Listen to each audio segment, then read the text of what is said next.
कलाहांडी जिला कोकसरा ब्लॉक अंतर्गत कल्लागुड़ा प्राथमिक विद्यालय ग्रामवासी तीव्र असंतोष प्रकाश करी विद्यालय ताला पकाइछन्ति।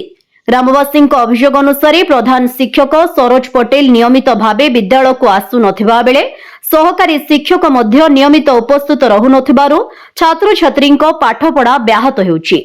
ग्रामवासी कहवा अनुसार जड़े शिक्षक 3 दिन आसुथिबा बेले अन्य जड़े अलगा 3 दिन आसुछन्ति।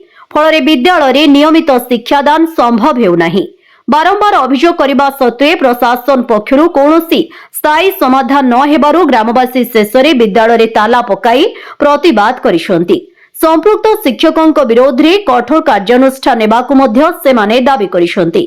एपटे घटना संपर्क में कोकसरा गोष्ठी शिक्षा अधिकारी महेश कुमार भाटी कहिसंति जे घटनार तदंत करा जाई जदि अभियोग सत्य प्रमाणित हुए तेबे शीघ्र आवश्यक कार्यानुष्ठान ग्रहण कराजिबो बोली कहिसंति।